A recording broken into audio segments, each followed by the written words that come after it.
નમસ્કાર મિત્રો, તમારું સ્વાગત છે દીક્ષિત સરની યુટ્યુબ ચેનલ્સમાં.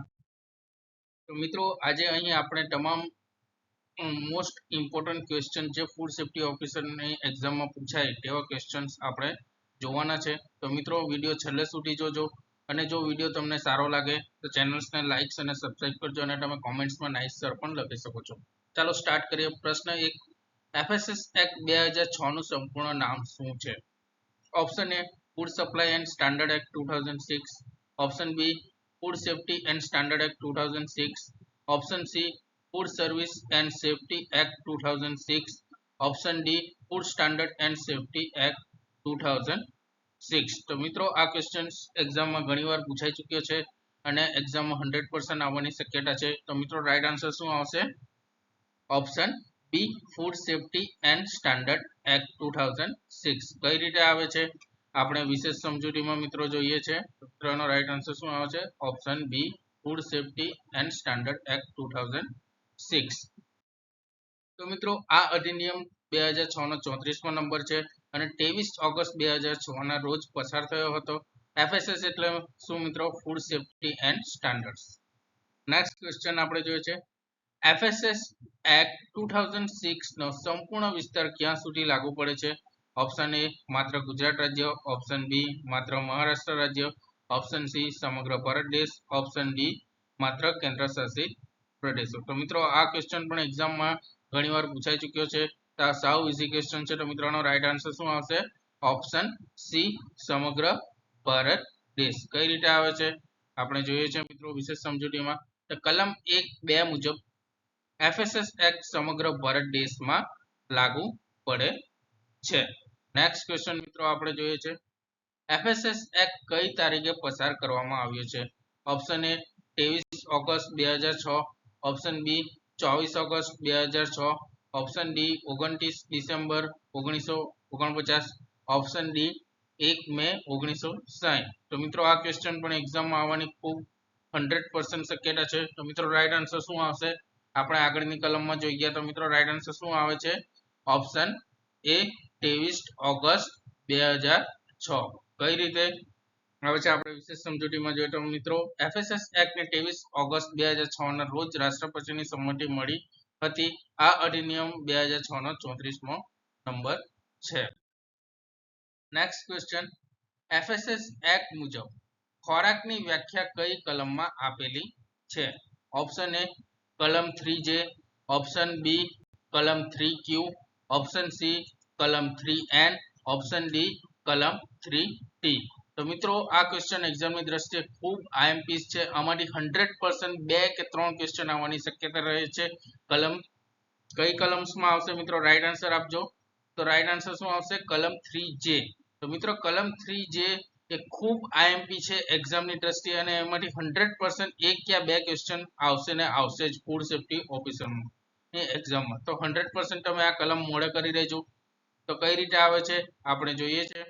તો મિત્રો, FSS એક્ટની કલમ 3J માં ખોરાકની વ્યાખ્યા આપેલી છે અને કલમ 3J મુજબ ખોરાક એટલે કોઈ પણ પદાર્થ, પછી ભલે તે પ્રક્રિયા કરેલ, આંશિક પ્રક્રિયા કરેલ અથવા બિન પ્રક્રિયા કરેલ હોય, જે માનવ વપરાશ માટે બનાવેલ હોય તેને આપણે ખોરાક કહીએ છીએ.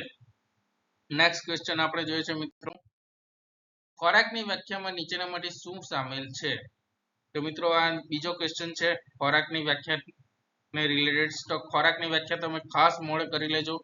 જો એમાંથી 1 કે 2 માર્ક્સનો 100% ક્વેશ્ચન આવશે એની મારી ગેરંટી છે. અહીંયા આપણે ઓપ્શન્સ જોઈએ છે, પેકેજ પીવાનું પાણી, ઓપ્શન બી ચ્યુઇંગમ, ઓપ્શન સી આનુવંશિક રીતે સંશોધિત ખોરાક, ઓપ્શન ડી ઉપરોક્ત તમામ. તો મિત્રો, રાઈટ આન્સર શું આવશે? ઉપરોક્ત તમામ. કઈ રીતે આવે છે આપણે વિશેષ સમજૂતીમાં જોઈએ છે મિત્રો. તો મિત્રો, કલમ 3J મુજબ ખોરાકમાં નીચેના તમામ નો સમાવેશ થાય છે: પેકેજ પીવાનું પાણી, આલ્કોહોલિક પીણા, ચ્યુઇંગમ, આનુવંશિક રીતે સંશોધિત ખોરાક, શિશુ ખોરાક, ખોરાકના ઉત્પાદન, તૈયારી અથવા સારવાર દરમિયાન વપરાતા પાણીનો પણ સમાવેશ થાય છે. તો મિત્રો, આ તમામ પદાર્થોનો ઉપયોગ આપણે ખાવા માટે યુઝ કરીએ છીએ, જેથી એ ખોરાકની વ્યાખ્યામાં એનો સમાવેશ કરવામાં આવ્યો છે. નેક્સ્ટ ક્વેશ્ચન આપણે જોઈએ છે મિત્રો, ખોરાકની વ્યાખ્યામાં નીચેનામાંથી શું સામેલ નથી? તો મિત્રો હવે આ ક્વેશ્ચન ઓપોઝિશન છે. ધેટ મીન્સ કે ખોરાકની વ્યાખ્યામાં નીચેનામાંથી શું સામેલ નથી? અહીંયા ઓપ્શન આપ્યો છે પશુ આહાર, ઓપ્શન બી જીવંત પ્રાણીઓ, ઓપ્શન સી લણણી પહેલાના છોડ, ઓપ્શન ડી ઉપરોક્ત તમામ. તો મિત્રો રાઈટ આન્સર શું આવશે? તમે કોમેન્ટ બોક્સમાં પણ જવાબ આપી શકો છો. મિત્રો આ ક્વેશ્ચન એક્ઝામમાં આવવાની 100% ગેરંટી છે. તો જો તમે હજુ કલમ 3 જે મોડે નહીં કરી હોય તો જરૂરથી મહેનત વાંચી લેજો. તો મિત્રો આનો રાઈટ આન્સર શું આવશે? ઓપ્શન ડી ઉપરોક્ત તમામ. કઈ રીતે આવે છે આપણે વિશેષ સમજૂતીમાં જોઈએ છે કે કલમ 3 જે મુજબ ખોરાકની વ્યાખ્યામાં નીચેના પદાર્થોનો સામેલ થતો નથી.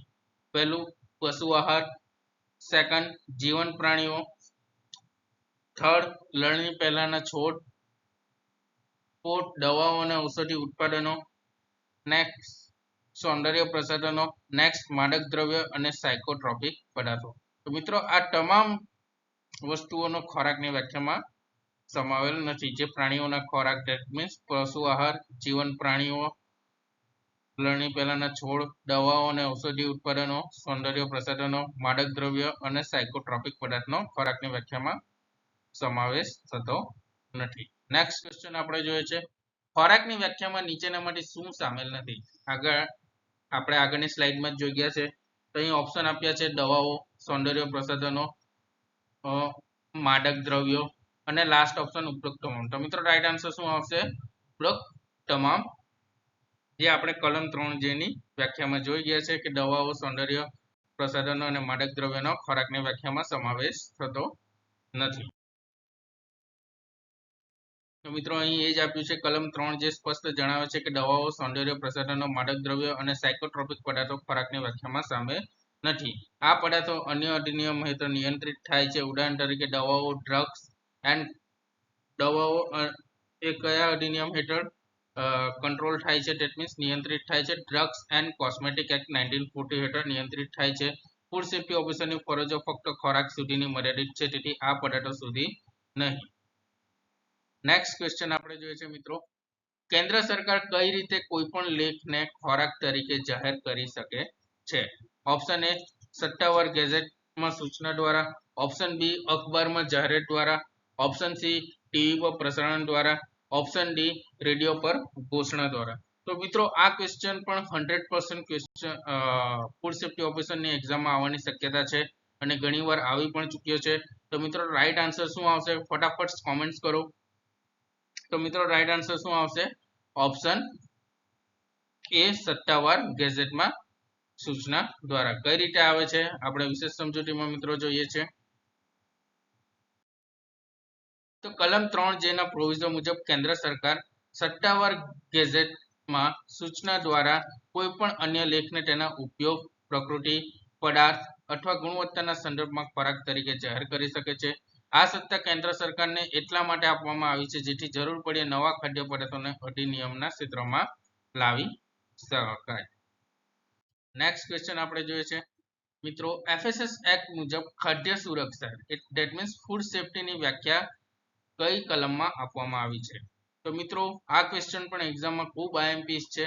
તો અહીં ઓપ્શન આપવામાં આવે છે કલમ 3J, ઓપ્શન બી કલમ 3Q, ઓપ્શન સી કલમ 3N, ઓપ્શન ડી કલમ 3T. તો મિત્રો રાઈટ આન્સર શું આવે? કોમેન્ટ બોક્સમાં જવાબ આપજો.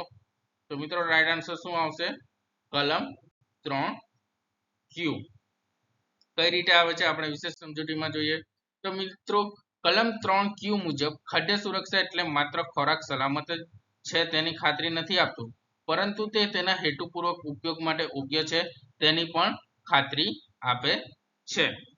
નેક્સ્ટ ક્વેશ્ચન મિત્રો આપણે જોઈએ છે ખાદ્ય સુરક્ષા એટલે શું?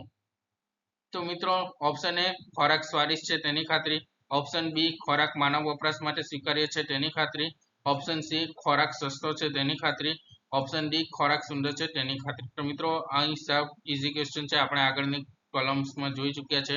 તો મિત્રો રાઈટ આન્સર શું આવશે? ઓપ્શન બી ખોરાક માનવ વપરાશ માટે સ્વીકાર્ય છે તેની ખાતરી કોણ આપે છે? ખાદ્ય સુરક્ષા.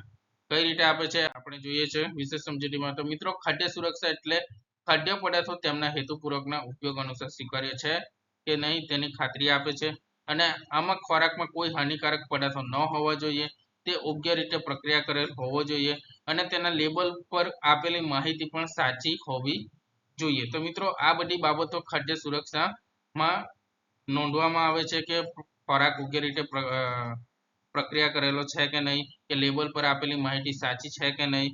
તો મિત્રો ખાદ્ય સુરક્ષા એટલે ફક્ત ખોરાક સલામત જ નહીં, તેની ખાતરી નહીં, પરંતુ તે આરોગ્યપ્રદ છે તેની ખાતરી આપે છે. તો મિત્રો આ સાથે આપણે 10 ક્વેશ્ચન જોઈ ચૂક્યા છે જે ખાસ ઇમ્પોર્ટન્સ છે અને એક્ઝામમાં ખાસ આવવાની શક્યતા છે. તો મિત્રો હજુ પણ તમે કલમ 3 જે મોડે નહીં કરી હોય તો જરૂરથી ખાસ વાંચી લેજો. એમાંથી 1 કે 2 100% ક્વેશ્ચન આવવાની શક્યતા છે.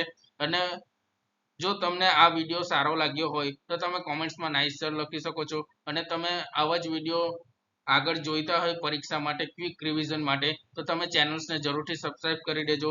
અને તમારા જો મિત્રો ખાસ કરીને ફૂડ સેફ્ટી ઓફિસર એક્ઝામની તૈયારી કરી રહ્યા છે તેમની સાથે આ વિડીયો ખાસ કરીને શેર કરજો, જેથી તે પણ 100% ફૂડ સેફ્ટી ઓફિસરની એક્ઝામ ક્લિયર કરી શકે છે. તો મિત્રો મારી નમ્ર વિનંતી છે કે તમને વિડીયો પસંદ આવ્યો હોય તો તમે ચેનલ્સને સબસ્ક્રાઇબ કરી દેજો અને કોમેન્ટ્સમાં નાઇસ સર લખી દેજો.